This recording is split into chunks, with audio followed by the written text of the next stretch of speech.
Good evening students. Types of advertising agency. बहुत सारे type की एडवर्टाइजिंग एजेंसी होती है।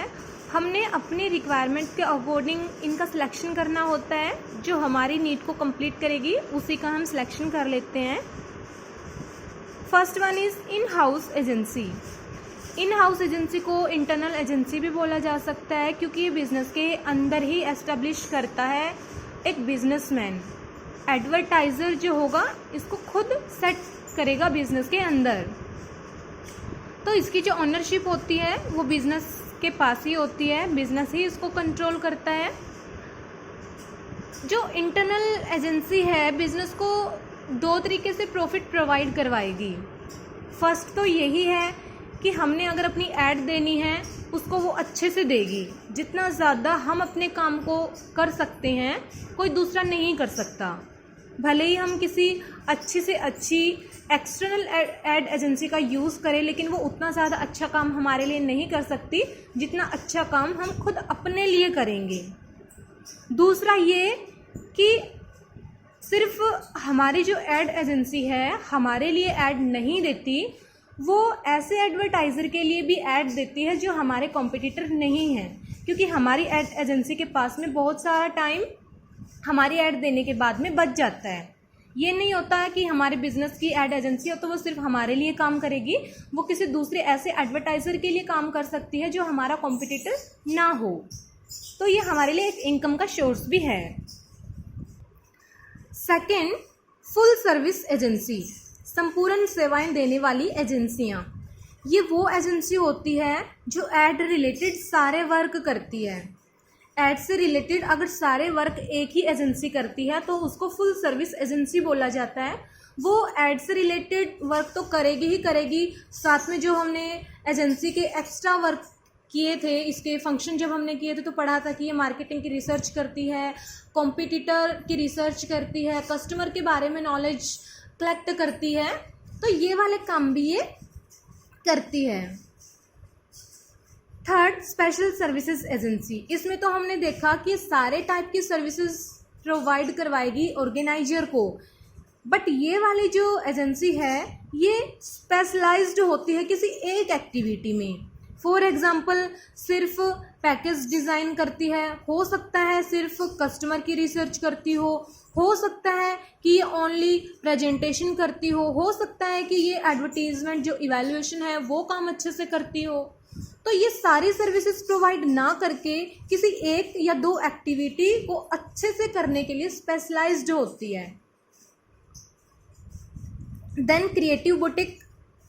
ये क्रिएटिव बुटीक उन बिजनेसमैन के लिए सर्विसेज प्रोवाइड करते हैं जो अपनी एड रिलेटेड कुछ काम खुद करना चाहते हैं और कुछ काम करने के लिए इनकी हेल्प लेते हैं।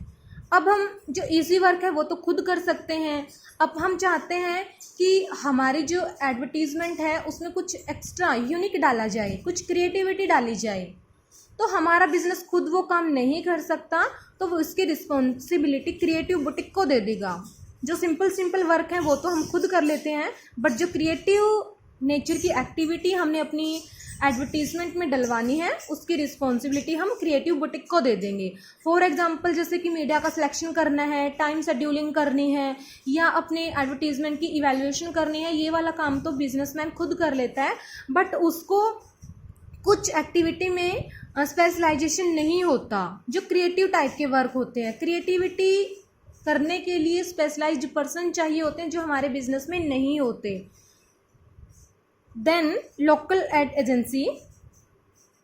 लोकल एड एजेंसी जो लोकल एडवर्टाइज़र होते हैं उनकी हेल्प करती है, क्योंकि उसको सिर्फ जो एड अपनी है वो लोकल लेवल तक ही एक्सेस करनी है। लोकल कस्टमर है सिर्फ वो उसको अट्रैक्ट करने हैं, तो वो नेशनल लेवल की जो एड एजेंसी उसकी हेल्प क्यों लेगा, क्योंकि वो तो चार्जेस फिर ज़्यादा लेगी।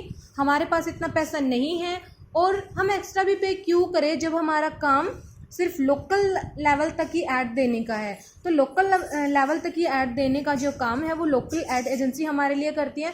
फॉर एग्जांपल किसी लोकल न्यूज़पेपर में हमने ऐड दिलवानी है, किसी लोकल टीवी चैनल पे हमने अपनी ऐड दिलवानी है, बैनर वगैरह का यूज़ अगर हमें करना है तो हम लोकल ऐड एजेंसी की हेल्प ले सकते हैं।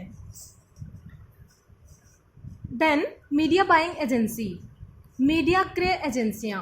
कुछ एडवर्टीजिंग एजेंसी ऐसी होती हैं जो मीडिया को ही परचेज कर लेती है। अगर मीडिया को वो परचेज कर लेती है, मीडिया को परचेज करने का मतलब है कि उसने उसका टाइम परचेज कर लिया है। तो यहाँ पे हमारे पास जो प्रॉब्लम आती थी कि हम किसी और टाइम ऐड दिलवाना चाहते हैं, बट वो वाला टाइम तो मीडिया ने ऑलरेडी किसी और दूसरी एडवर्टाइज़र के लिए बुक करके रखा हुआ है। तो इस प्रॉब्लम को सॉल्व करने के लिए एडवर्टाइजमेंट जो एजेंसी है वो मीडिया को ही खरीद लेती है। तो ये प्रॉब्लम नहीं आती है उसको, क्योंकि वो फिर अपने हिसाब से, अपनी ज़रूरत के हिसाब से टाइम शेड्यूलिंग चेंज कर सकती है। क्योंकि सारा टाइम जो होगा, किस ऐड को कितना टाइम देना है, किस एडवर्टाइज़र की ऐड को कितना टाइम देना है, किसको पहले देना है, किसको बाद में देना है, ये सारी जो डिसीजन है फिर ऐड एजेंसी खुद ले सकती है। अदरवाइज फिर अगर वो इसको परचेज ना करती तो मीडिया की बात हमें माननी पड़ती कि कब वो हमारी ऐड देगी।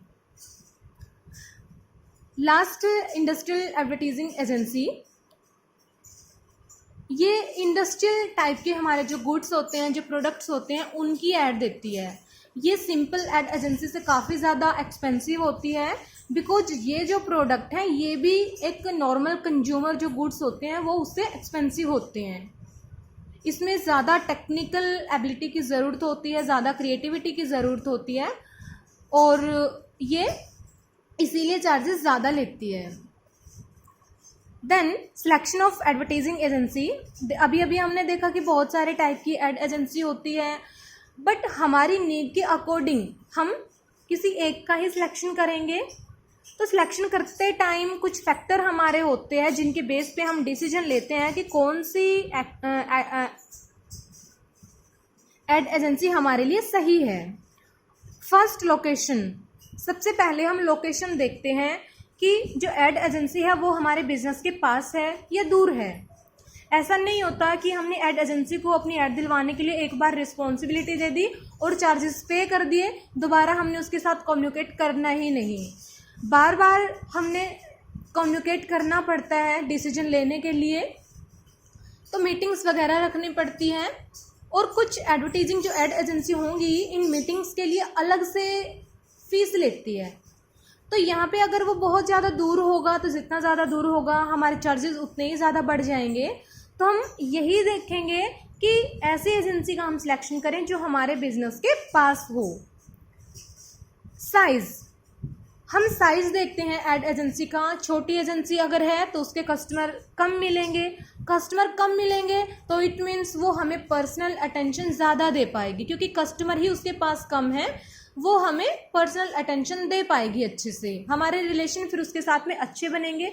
रिलेशन अच्छे हैं तो वो हमसे चार्जेस भी कम पे करेगी। बट अगर उसके पास में बहुत सारे एडवर्टाइज़र हैं, यानी कि उसके क्लाइंट बहुत ज़्यादा हैं, तो वो हमारे लिए, मतलब हमारे ऊपर वो फोकस इतना ज़्यादा नहीं कर पाएगी। तो वहाँ पे उसके पास अगर कस्टमर बहुत ज़्यादा हैं तो हमारे लिए वो इतनी अच्छी ऐड नहीं दे सकती, ऐसा हमारा मानना है। बट सिर्फ यही देखते हुए कि कस्टमर कम है हम उस एड एजेंसी का यूज़ करें, ये डिसीजन हमारा सही नहीं होगा। बिकॉज हम ये भी तो देखेंगे कि दूसरी जो एजेंसी उसके पास इतने सारे कस्टमर क्यों है, बिकॉज वो अच्छे सर्विसेज प्रोवाइड करवाती होगी। ये नॉर्मल है कि उसके पास स्पेशल हमारे ऊपर फोकस करने के लिए टाइम नहीं है, बट वो सर्विस अच्छी प्रोवाइड करवाती, तभी बहुत सारे एडवर्टाइज़र उसके पास में गए हैं। तो सिर्फ हमने ये नहीं देखना कि जो एड एजेंसी के पास में कस्टमर कम है हम उसके पास अपनी ऐड दिलवाने के लिए जाएंगे, साथ में हम ये भी देखेंगे कि दोनों एड एजेंसी जो सर्विसेज प्रोवाइड करवा रहे हैं वो हमारी नीड के अकॉर्डिंग है या नहीं है। Then agency working for competitor, प्रतियोगी इकाइयों के लिए कार्यरत एजेंसी। हम किसी भी एड एजेंसी का सिलेक्शन करते टाइम ये भी देखेंगे कि वो हमारी ऐड देने की रिस्पॉन्सिबिलिटी भी ले रही है और साथ में किसी हमारे कॉम्पिटिटर की ऐड देने का काम भी ना कर रही हो, क्योंकि फिर हमारी ऐड दिलवाने का कोई जो पर्पस है वो फुलफिल नहीं होगा। क्योंकि या तो वो हमारे साथ गलत करेगी या तो जो किसी दूसरा जो कॉम्पिटिटर के लिए वो पहले से काम करे या तो वो उसके साथ गलत करेगी, क्योंकि दोनों के साथ वो सही नहीं कर सकती है। दोनों की ऐड अगर वो दे रही है तो किसको फ़ायदा होगा? किसी को भी नहीं होगा, क्योंकि दोनों को ही वो प्रमोट कर रही है। दोनों ही प्रमोट एक साथ हो नहीं सकते हैं, बिकॉज वो एक दूसरे के कॉम्पिटिटर हैं। कंज्यूमर वहाँ पे खुद कंफ्यूज हो जाएंगे कि उसकी ऐड भी वो दे रही है, उसकी ऐड भी वो दे रही है, तो कौन सी की परचेज करें। इमेज ऑफ एजेंसी, हम मार्केट में उस एजेंसी की इमेज भी देखते हैं, इंक्वायरी निकालते हैं कि उसके क्लाइंट के साथ रिलेशन कैसे हैं, मीडिया के साथ उसके रिलेशन कैसे हैं। तो सबसे अच्छी जिसकी गुडविल होगी हम उसका सिलेक्शन कर लेते हैं। देन हम service offered by ad agency, ये देखते हैं, हम उसकी सर्विस देखते हैं कि कौन कौन सी वो सर्विसेज हमें प्रोवाइड करवा सकती है। अगर हमारी वो नीड के अकॉर्डिंग है तो हम उसका सिलेक्शन कर लेंगे, अदरवाइज अगर वो हमारी नीड की जो सर्विसेज है वो प्रोवाइड करवा ही नहीं रही तो हम उसका सिलेक्शन नहीं करेंगे। रेट चार्ज, यानी कि वो कितना चार्जेस हमसे पे लेती है। हम दो टाइप से ये देखेंगे, हम कंपैरिजन करेंगे कि मार्केट में उसी की जैसी कोई एड एजेंसी है, सेम काम वो कर रही है हमारे लिए, तो वो कहीं ज़्यादा चार्जेस तो हमसे नहीं ले रही। मार्केट में दो एजेंसी हैं, दोनों की कंपैरिजन हम करके देखते हैं, तो जिसकी कम चार्जेस होंगे, सेम काम दोनों कर रही हैं, तो जिसके कम होंगे हम उसी का सिलेक्शन कर लेते हैं। साथ में हम ये भी देखते हैं कि क्या हम उस रेट को अफोर्ड कर सकते हैं या नहीं कर सकते, क्या हमारा जो एडवर्टाइजिंग बजट है वो उसके अकॉर्डिंग बना हुआ है या नहीं बना हुआ। अगर हमारी फाइनेंशियल सिचुएशन उसको अफोर्ड कर सकती है तो उसका सिलेक्शन हम कर लेंगे, अदरवाइज उसे हमें छोड़ना पड़ेगा और किसी चीप रेट वाली एड एजेंसी का हेल्प लेनी पड़ेगी। Creative skills and new ideas, हम एड एजेंसी की क्रिएटिविटी स्किल्स को देखेंगे। हम ये भी देखेंगे कि वो नए आइडिया दे सकती है या नहीं दे सकती। उसका रिकॉर्ड देखा जाएगा, पास्ट रिकॉर्ड, उसके पुराने कस्टमर के साथ लिंक कैसे थे, रिलेशन कैसे थे, कितने टाइम तक उसने किसी एडवर्टाइज़र के लिए काम किया, उसका फ़ायदा क्या हुआ, कहीं वो साथ में किसी दूसरे कॉम्पिटिटर की ऐड देने का काम भी नहीं करती थी। ये वाली चीज़ें सारी देखी जाती। ये भी देखा जाए कि एट प्रेजेंट उसके कस्टमर कौन कौन हैं। Quality and calibre of staff, agency के कर्मचारियों की योग्यता, उसके अंदर जो एम्प्लॉयज़ होते हैं एड एजेंसी के अंदर, उनकी क्वालिटी को देखा जाता है। अगर उनकी क्वालिटी अच्छी होगी तो इट मीन्स वो क्रिएटिव वर्क अच्छे से कर पाएंगे, नए आइडिया जनरेट वहाँ से होंगे। अदरवाइज अगर उनकी क्वालिटी ऐसी नहीं है, अगर उनके अंदर वो एबिलिटी नहीं है, तो हमारी जो ऐड होगी फिर क्रिएटिव तैयार नहीं हो पाएगी। फाइनेंशियली साउंड, वित्तीय रूप से सुदृढ़, यहाँ पे ये इसीलिए हम देखते हैं क्योंकि अगर उसकी सिचुएशन, फाइनेंशियल सिचुएशन अच्छी है तो जो सर्विस वो प्रोवाइड करवाएगी वो अच्छी प्रोवाइड करवा पाएगी। बिकॉज उसकी ही सिचुएशन अच्छी नहीं होगी तो अब जो चार्जेस वो मतलब हमसे उसने पे करने हैं तो वो साथ के साथ फिर मांगने लगेगी, टाइम हमें नहीं देगी वो बाद में पे करने का। बट अगर उसकी सिचुएशन अच्छी है तो हमें वो तुरंत पे करने के लिए नहीं बोलेगी और उसकी सर्विसेज भी काफ़ी ज़्यादा अच्छी होंगी।